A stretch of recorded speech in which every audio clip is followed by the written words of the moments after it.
அண்மைச் செய்தி. அரசியல் கட்சிகள் பொதுக்கூட்டங்கள் மற்றும் ரோட் ஷோக்களுக்கு வரைவு வழிகாட்டு நெறிமுறைகளை தமிழக அரசு தாக்கல் செய்துள்ளது. அரசியல் பொதுக்கூட்டங்கள் மற்றும் ரோட் ஷோக்களில் பங்கேற்கும் மக்களின் பாதுகாப்பிற்கு சம்பந்தப்பட்ட அரசியல் கட்சியினரே பொறுப்பு என்று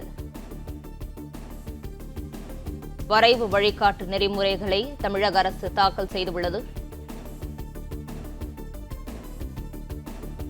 இது குறித்தான முழு விவரங்களோடு இணைந்திருக்கிறார் செய்தியாளர் ஆனந்த். ஆனந்த், வணக்கம். விவரங்களை பகிரலாம். வணக்கம். அரசியல் கட்சிகள் பொதுக்கூட்டங்கள் மற்றும் ரோட் ஷோக்கள், பேரணிகள் உள்ளிட்டவைகளுக்கான பங்கேற்கும் அந்த மக்களின் பாதுகாப்பிற்கு சம்பந்தப்பட்ட அரசியல் கட்சிகளினே பொறுப்பு எனவும் தமிழக அரசின் வரைவு வழிகாட்டு நெறிமுறைகளில் குறிப்பிடப்பட்டிருக்கிறது. அரசியல் கட்சிகள் பொதுக்கூட்டங்கள் மற்றும் ரோட் ஷோக்கள் உள்ளிட்டவைகளில் பங்கேற்கும் பொழுது அவர்களின் பாதுகாப்பிற்கு உரிய வகையில் நடவடிக்கை எடுக்க வேண்டும். இதற்கான ஒரு பொதுவான வரைவு வழிகாட்டு நெறிமுறைகளை உருவாக்க வேண்டும் என கோரி சென்னை உயர்நீதிமன்றத்தில் பொதுநல மனுக்கள் தாக்கல் செய்யப்பட்டன.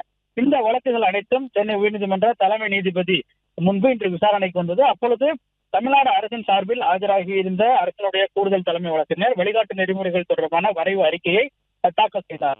அந்த வரைவு அறிக்கையில் அரசியல் கட்சிகள் பொதுக்கூட்டங்கள் மற்றும் ரோட் ஷோக்கள் பங்கேற்கும் மக்களின் பாதுகாப்பிற்கு சம்பந்தப்பட்ட அரசியல் கட்சியினரே பொறுப்பு எனவும், பொதுக்கூட்டங்களை நடத்துவதற்கு, திட்டமிடுவதற்கு, முறைப்படுத்துவதற்கும், கண்காணிக்கவும் இந்த வழிகாட்டு நெறிமுறைகள் தாக்கல் செய்யப்படுவதாகவும் அந்த அறிக்கையில் தெரிவிக்கப்பட்டிருக்கிறது. மேலும் 5000 பேருக்கு மேல் திரள்வார்கள் என்று எதிர்பார்க்கக்கூடிய கூட்டங்கள், பொதுக்கூட்டங்கள், ஊர்வலங்கள், ரோட் ஷோக்கள் ஆகியவற்றில் கலாச்சார மற்றும் மத நிகழ்வுகளுக்கு இந்த விதிகள் பொருந்தும் எனவும், வழிபாட்டு தலங்கள் மற்றும் அதே போன்று மத ரீதியான கூட்டங்களுக்கு இந்த வழிகாட்டு நெறிமுறைகள் பொருந்தாது எனவும் அந்த அறிக்கையில் தெரிவிக்கப்பட்டிருக்கிறது. மேலும் தேர்தல் நடத்தை விதிமுறைகள் அமலில் இருக்கும் பொழுது தேர்தல் நேரங்களில் தேர்தல் ஆணையம் வெளியிடும் விதிகள் மட்டுமே அமலில் இருக்கும் எனவும், இருப்பினும் கூட்டம் கட்டுப்பாடு மற்றும் குடிநீர், கழிவுநீர் உள்ளிட்ட அத்தியாவசிய வசதிகள் தொடர்பாக இந்த விதிகள் அமல் பொருந்தும் எனவும் அந்த விதிகளில் தெரிவிக்கப்பட்டிருக்கிறது.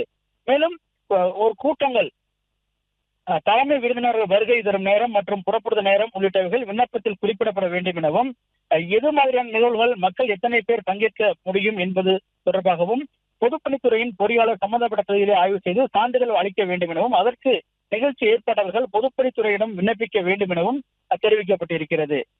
மற்றும் தேசிய மற்றும் மாநில நெடுஞ்சாலைகளில் பொதுக்கூட்டங்கள் மற்றும் ரோட் ஷோக்கள் நடத்த சம்பந்தப்பட்ட துறையிடம் அனுமதியை பெற வேண்டும் எனவும், சம்பந்தப்பட்ட நிகழ்ச்சி நடத்துவதற்கு 10 நாட்களுக்கு முன்னர் அனுமதி கேட்டு விண்ணப்பிக்க வேண்டும் எனவும், சுமார் 50,000 பேருக்கு மேல் திரள்வார்கள் எதிர்பார்க்கக்கூடிய கட்சி கூட்டங்கள் மற்றும் மாநாடுகள் உள்ளிட்ட நிகழ்வுகளில் 30 நாட்களுக்கு முன்னரே அனுமதி கேட்க வேண்டும் எனவும், அனுமதி கேட்டு விண்ணப்பிக்க வேண்டும் எனவும் அந்த வரைவு அறிக்கையில் தெரிவிக்கப்பட்டிருக்கிறது.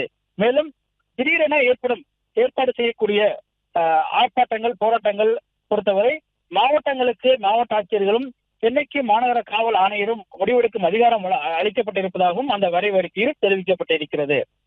விண்ணப்பங்களில் முதலுதவி, ஆம்புலன்ஸ் வசதி உள்ளிட்ட மருத்துவ வசதிகள் ஏற்பாடு செய்த விவரங்கள் தெரிவிக்க வேண்டும் எனவும், நிகழ்ச்சிக்கு அனுமதிக்கப்பட்ட நேரத்தை கண்டிப்புடன் பின்பற்ற வேண்டும் எனவும் அந்த வரைவு அறிக்கையில் தெரிவிக்கப்பட்டிருக்கிறது. மேலும் கர்ப்பிணி பெண்கள், மூத்த குடிமக்கள், குழந்தைகள், மாற்றுத்திறனாளிகள் உள்ளிட்டவர்கள் நீண்ட நேரங்களுக்கு நிற்க வைக்காமல் அவருக்கு பாதுகாப்பான ஒரு பகுதியை ஒதுக்க வேண்டும் எனவும், அவர்களுக்கு பாதுகாப்பான நிகழ்ச்சியில் பங்கேற்க தேவையான அனைத்து வசதிகளையும் நிகழ்ச்சி ஏற்பாட்டாளர்கள் செய்து தர வேண்டும் எனவும் அந்த வரைவு அறிக்கையில் தெரிவிக்கப்பட்டிருக்கிறது.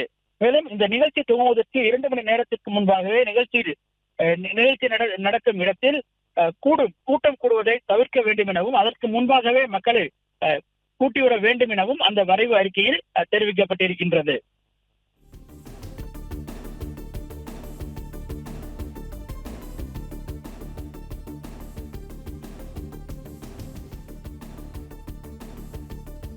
அரசியல் பொதுக்கூட்டங்கள் மற்றும் ரோட் ஷோக்களில் பங்கேற்கும் மக்களின் பாதுகாப்பிற்கு சம்பந்தப்பட்ட அரசியல் கட்சியினரே பொறுப்பு என்றும், 5000 பேருக்கு மேல் திரள்வார்கள் என்று எதிர்பார்க்கக்கூடிய பொதுக்கூட்டங்கள், ரோட் ஷோக்களுக்கு இந்த வரைவு விதிகள் பொருந்தும் என்று தமிழக அரசு நெறிமுறைகளை தாக்கல் செய்துள்ளது. இது குறித்தான கூடுதல் விவரங்களை தொடர்ந்து பகிர்ந்து வருகிறார் செய்தியாளர் ஆனந்த்குமார். ஆனந்த்குமார், விவரங்களை பகிரலாம்.